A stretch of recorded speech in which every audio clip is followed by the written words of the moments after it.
Bonjour, bonjour, Aurélien, au jardin du lâcher-prise. Eh bien voilà, j'ai plusieurs nouvelles à vous annoncer.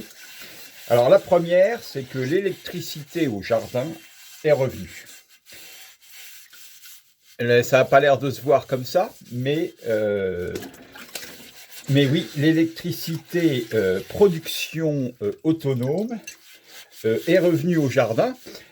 Avec une particularité, c'est que cette fois, les 12 panneaux solaires sont branchés.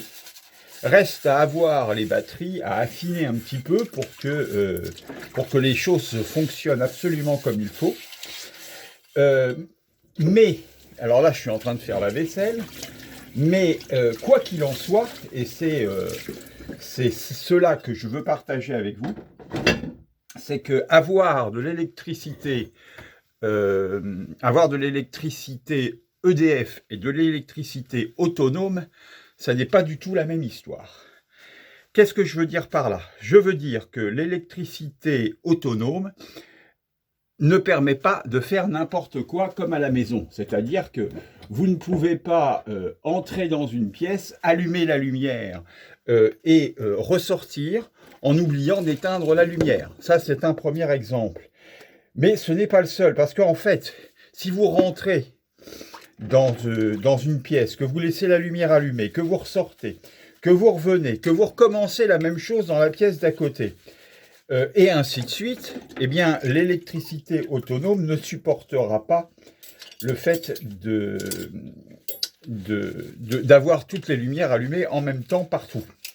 Parce que la production et le stockage de l'électricité, pour ceux qui ne le savent pas, n'est pas possible. C'est pas illimité, c'est pas comme chez EDF. Pour avoir de l'électricité autonome au jardin, il n'y a pas 50 000 solutions. Il y a le soleil, en tout cas pour le moment, il y a le soleil et le vent. Le vent, ça charge relativement peu, en tout cas chez moi, hein, parce que je vais améliorer le concept, puisqu'ensuite, je vous raconterai ça plus tard, mais je vais améliorer les choses en éolien dans les mois qui viennent. Mais pour le moment, ce que j'ai en éolien ne me permet pas de fabriquer de l'électricité dans des proportions importantes. Enfin importante. De toute façon, ça ne sera jamais très important comparé à EDF, évidemment. Hein. Vous vous doutez bien que la production EDF et la production en autonomie n'a absolument rien à voir. Du coup, voilà comment ça se passe au jardin avec l'électricité. En fait, l'électricité, elle est utilisée uniquement dans les parties privées.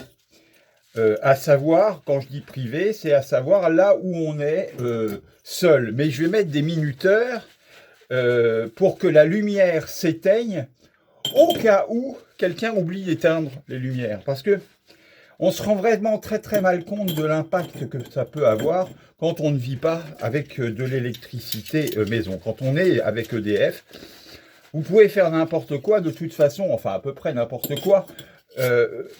De toute façon, ça ne va pas impacter le système.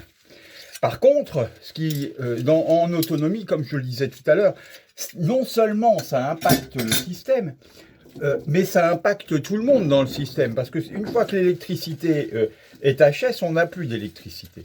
Donc dans les parties communes, eh bien, là, je vais lancer la production de bougies, et nous resterons à la bougie, sauf pour ce qui nous intéresse, tous ou majoritairement, à savoir le chargement des téléphones portables qui pourront se faire sur le secteur autonome qui maintenant existe. Alors évidemment, pendant toute une période, il y avait la possibilité d'avoir de l'électricité via le groupe électrogène, et depuis 2 ans, enfin depuis 1 an et demi en tout cas, 2018, ouais, bientôt depuis 2 ans, j'ai renoncé et j'ai dit que je ne voulais plus entendre un groupe électrogène au jardin, parce qu'en fait, ça rime à rien du tout, même si effectivement on a de l'électricité.